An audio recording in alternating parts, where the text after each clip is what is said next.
Sahbihi ajma'in amma ba'du. Bapak Ibu, gimana kabarnya?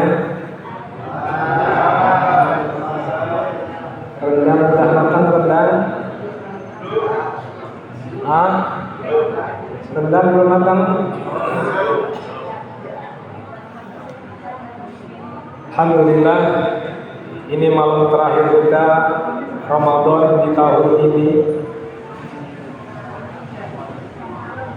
Karena berdasarkan isbat bulan Ramadan digenapkan 30 hari. Alhamdulillah.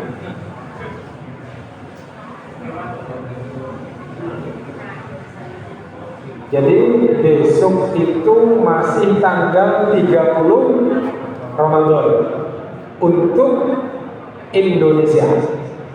Ya, saya katakan untuk Indonesia. Dan ini bisa jadi di negara-negara lain sudah masuk tanggal 1 Syawal.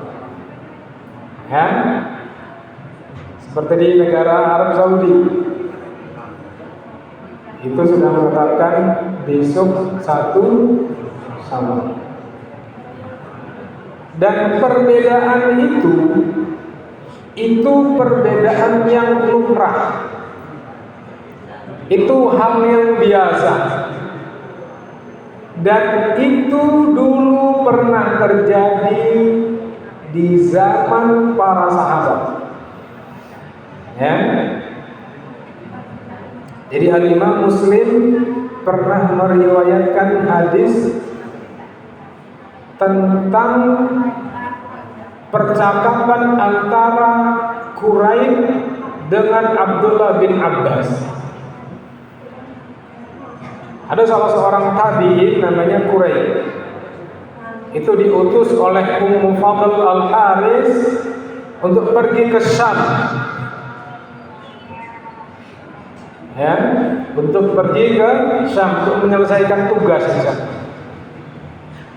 Sampai di Syam, selesai, balik lagi ke Madinah. Ya, ditanya sama Abdullah bin Abbas, wahai Quraib, kapan penduduk Syam itu puasa? Dalam satu keterangan kapan lebarannya? Ya, kata Quraib, hari Jumat. Hari Jumat. Besok Jumat ya? Persis ya? Apakah kamu melihat hilal? Kata Abdullah bin Abbas. Iya, saya melihatnya langsung dan manusia pun banyak yang melihatnya. Oh, kata Abdullah bin Abbas, kami di sini di Madinah Sabtu lebarannya. Ya, lebarannya Sabtu. Selisih nggak? Selisih. Di sana Jumat, di sini Sabtu. Terus kata Quraib bilang gini, wahai Abdullah bin Abbas, kenapa kau tidak mencukupkan hilalnya atau ru'yah penduduk Syam? Ya, ngikutin ru'yatul hilal penduduk Syam. Kenapa nggak ngikutin sana? Kata Abdullah bin Abbas, oh enggak. Karena di Madinah punya ru'yah sendiri. Ru'yah itu artinya melihat. Ru'yatul hilal itu artinya melihat hilal bulan sana. Oh enggak. Kami di Madinah punya tempat melihat hilal sendiri. Dan seperti itulah Rasulullah Sallallahu Alaihi Wasallam mengajarkan kami. Persis nggak hadis itu dengan realitas sekarang ini? Persis. Ya, dan itu bisa jadi. Padahal jarak antara Syam dengan Madinah itu nggak jauh-jauh amat. Hanya berapa ratus kilo. Ya, hanya berapa ratus kilo. Nggak sampai ribuan kilo. Maka yang pertama kita harus ketahui bahwasanya perbedaan matolik itu tempat munculnya hilal itu setiap negeri beda-beda. Ya, setiap negeri beda-beda. Itu yang pertama. Kemudian yang kedua, dari zaman Nabi Sallallahu Alaihi Wasallam sampai zaman sahabat, sampai zaman tabi'in, tabi'ut tabi'in, itu yang dijadikan patokan oleh mereka dalam menentukan kapan puasa, kapan lebaran, selalu dengan menggunakan ru'yatul hilal. Langsung melihat hilal bulan sabit. Ya. Dan mereka tidak pernah mengenal metode selain melihat hilal. Kalau hilal terlihat, berarti besok puasa. Kalau dia mau menentukan puasa, kalau dia mau menentukan lebaran, kalau ru'yatul hilal yang terlihat, berarti besok lebaran. Kalau tidak terlihat, ini metode yang kedua. Menyempurnakan bulan tersebut menjadi 30 hari. Ya. Maka kata Nabi sallallahu alaihi wasallam, "Sumu li ru'yatihi wa afkiru li ru'yatihi." Puasalah kamu dengan melihat hilal dan berhari rayalah kamu dengan melihat hilal.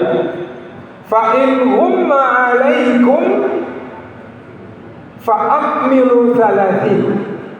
Kalau hilal itu tidak tampak ini banyak versi lah. Bisa jadi tidak tampak itu hilalnya ada tapi tertutup awan. Bisa jadi hilalnya ada tapi ada badai, pasir. Hilalnya ada tapi kabut. Atau memang benar-benar hilalnya belum bisa dilihat karena masih belum sampai 3 derajat di bawah ufuk. Dia nggak mungkin bisa dilihat. Ya, tidak mungkin bisa dilihat. Seperti saat ini, tidak mungkin bisa terlihat hilal itu di seluruh Indonesia. Mulai dari Sabang sampai Merauke ada 125 titik yang ditentukan oleh pemerintah untuk melihat hilal, dan orang-orang yang melihatnya pun tersertifikasi. Dan mereka juga punya alat canggih, teropong canggih. Semuanya tidak ada yang melihat hilal. Kenapa? Karena dia hilalnya masih muda, masih terlalu muda, nggak kelihatan. Ya, jadi patokan yang digunakan oleh Mabim itu nama perkumpulan kita untuk menentukan bulan Hijriah tadi, ya, Malaysia, Brunei Darussalam, Indonesia, Singapura. Itu patokannya apa? Hilal itu harus di atas 3 derajat. Dan sudut elongasinya harus di atas 6,4 derajat. Baru bisa dilihat. Kalau di bawah itu elongasinya sudah benar nih, sudah 6,4 atau 6,7. Tapi hilalnya masih di bawah ufuk, masih di bawah 3 derajat, tidak mungkin bisa terlihat. Tidak mungkin bisa terlihat. Dan itu menunjukkan apa? Besok belum ganti bulan untuk Indonesia. Ya. Nah, inilah yang menyebabkan kenapa kita berselisih dengan negara satu dan negara yang lainnya. Karena wujudul hilal, adanya hilal memungkinkan nggak untuk dilihat, ya. Dan kalau kita itu, saya agak lama kayaknya nih, karena biar masyarakat ini kayaknya butuh, ini bingung. Oh, lebaran kok bisa ditunda nih? Mas, apa pemerintah kita ini gak becus ini, gak bisa ditentukan dari jauh-jauh hari? Gak bisa, nggak bisa. Nggak bisa ditentukan dari jauh-jauh hari. Menentukannya harus di tanggal 29. Nah, kan tanggal 29 kan, bahkan maghrib. baru bisa ditentukan. Itu yang terverifikasi di hadis-hadis Nabi Sallallahu Alaihi Wasallam. Ya. Jadi kalau kita ini banyak suara, banyak opini, banyak pendapat di masyarakat kita, ada yang bilang lebaran besok, ada yang bilang lebaran tadi, ada yang bilang lebaran kemarin, ada yang bilang lebaran lusa. Siapa yang jadikan patokan? Siapa yang jadikan patokan? Pemerintah. Ya, yang dijadikan patokan adalah pemerintah. Karena pemerintah itu adalah hakim. Wal hakimu yarfa'ul khilaf. Sedangkan hakim itu ya, dialah yang menentukan jika terjadi perselisihan. Jadi kalau ada perselisihan apa saja? Bukan hanya Idul Fitri, Ramadan, Idul Adha, bukan hanya itu. Ada perselisihan umpamanya perceraian, hakim yang menentukan. Ya.